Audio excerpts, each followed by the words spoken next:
I'm here to introduce Chief Bryan Larkin, who will provide an update on Project Peace. Chief?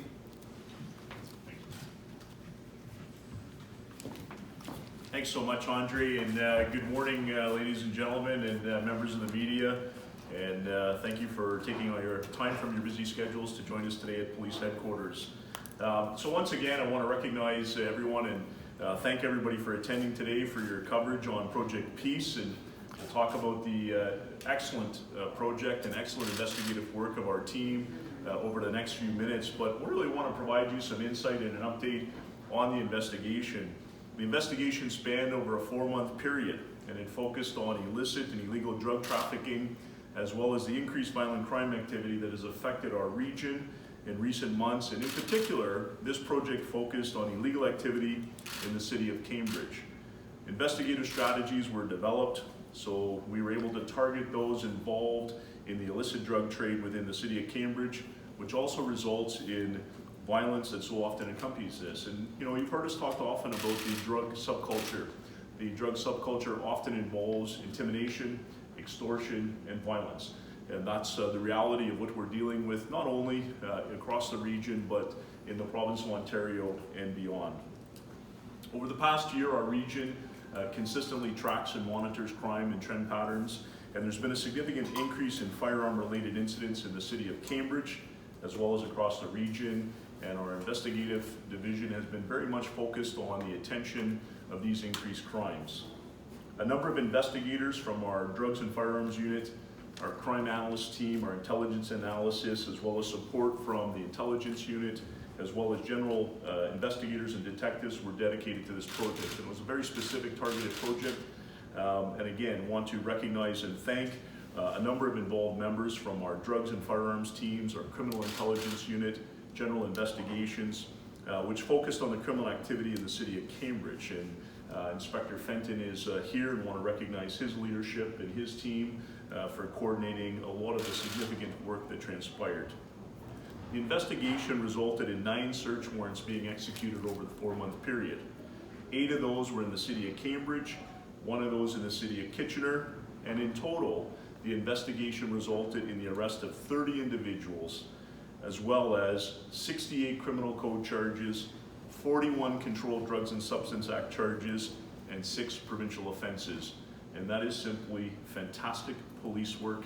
It's an excellent outcome and will have a significant impact on the disruption of illegal drug activity in the city of Cambridge, as well as throughout our region. The following items were seized as a result of Project Peace. A number of them are on display for you, but I want to highlight the reality of what we seized and the reality of what is transpiring every single day in the city of Cambridge, as well as across the region of Waterloo and beyond. 4 firearms, a 40 caliber Glock semi-automatic pistol with a prohibited 20-round magazine, a Churchill 12-gauge 3-inch Magnum shotgun, a Smith & Wesson 38 caliber revolver handgun, and an older revolver. And you'll see those on the table next to us, including 3 imitation firearms. And if you look at the imitation firearms, it is very challenging and difficult to see the difference between a real firearm and an imitation firearm, which poses significant risk not only to the public, but puts our police officers in a very precarious position when they're dealing with these individuals. 427 grams of fentanyl seized, 2 syringes of liquid fentanyl seized, 156 grams of methamphetamine, 39 grams of cocaine powder, 1,100 pills including hydromorphine and other controlled substances, 2 drug presses, which again, the Ontario and Canadian chiefs have been advocating to control drug presses as they're used to produce illicit and illegal drugs. 1 conducted energy weapon, which is a prohibited weapon. 1 expandable baton, which is a prohibited weapon. 4 prohibited knives, 40 rounds of ammunition, 1 crossbow, counterfeit currency, and $12,000 in Canadian crime currency. The total street value of drugs seized during this investigation is approximately $140,000. And again, that is a significant disruption to the street trade. And I want to highlight year to date that the excellent work of our drugs and firearms teams and across our organization, we have seized more than $630,000 street value of illicit drugs. And that's simply, again, I want to highlight the great work of our frontline and our investigative teams. Naturally, the number of weapons, ammunition, and illegal drugs that were seized in this investigation is concerning. And it ought to be concerning to us, it ought to be concerning to our community. I speak about this time and time again. Our region has a significant addiction issue. Our province has a significant addiction issue, and our nation has a significant addiction issue. And of course, that leads, and many tentacles lead to crime, public disorder, but a myriad of social issues and social challenges. And so I want to assure our community, as you see here today, that our team, that our investigators are serious, they're committed, they are dedicated, and they want to bring resolution to these crimes. They want to disrupt the illicit drug trafficking networks in our region. They want to limit the amount of other damage done in our communities. But the reality is that we simply cannot arrest our way out of this challenge. The police service cannot do all of it. We need support. We need a strong infrastructure of social services. We need a strong infrastructure of public health. We need a strong education system. That's the reality, is that we need a collaborative community approach, and that is exactly what we're doing in Waterloo Region. We also need all levels of government investing, working together, and funding the significant challenges that our community faces. Over the last number of years, there's been an increase in criminal activity in the Greater Toronto Area, in Southern Ontario, and within our region. Much of it related to the illicit drug trafficking network, street gang activity, organized crime, and hence the use of illegal firearms. Recently, we've heard from the federal government and the province of Ontario announcing plans to address these issues through a number of funding and operational issues that will come available in April of 2020.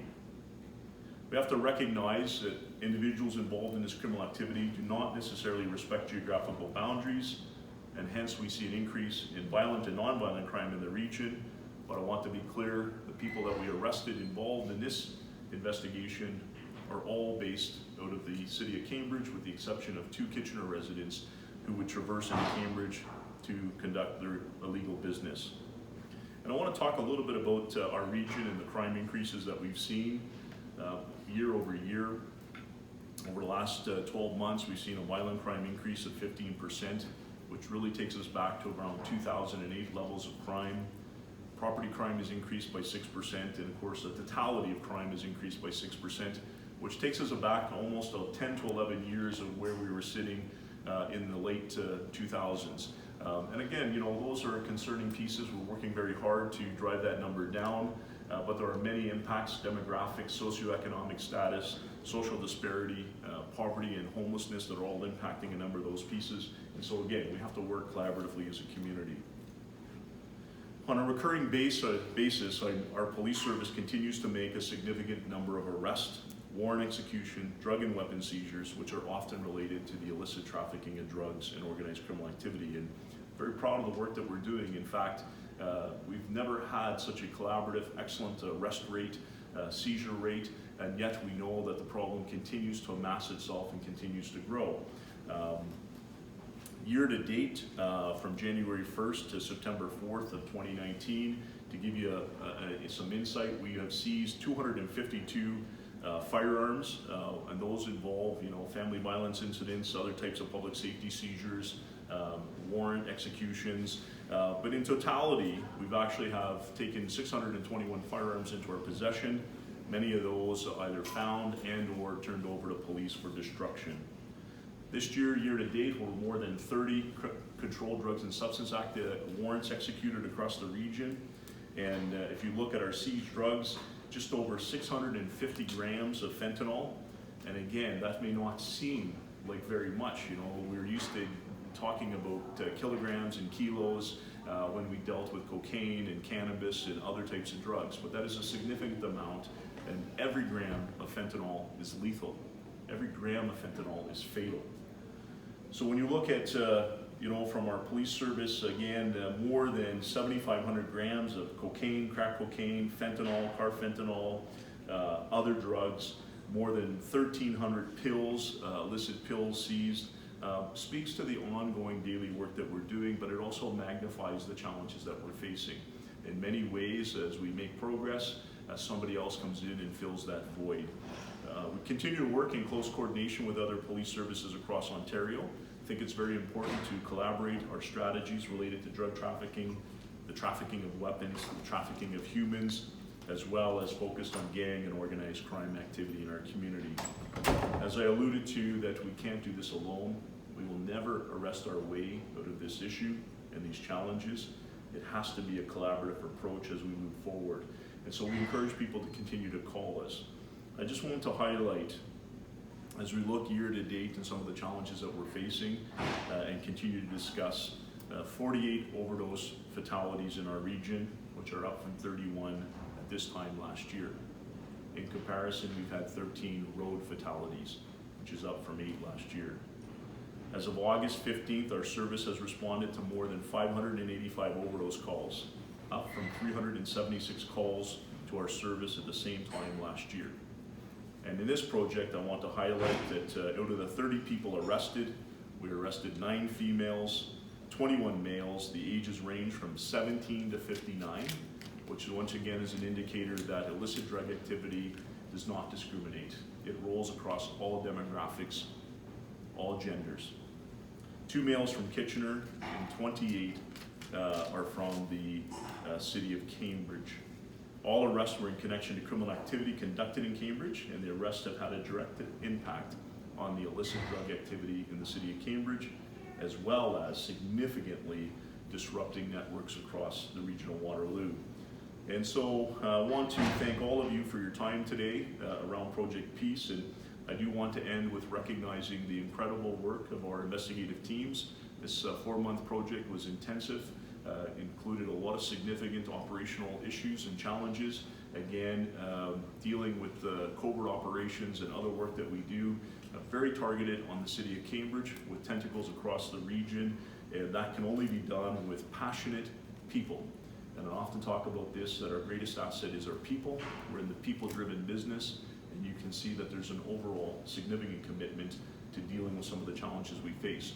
But we are doing our part, and we have to work collaboratively for everybody to do their part. So I want to thank all of you. Very pleased to open it up to questions and inquiries from members of the media. So thank you for being here.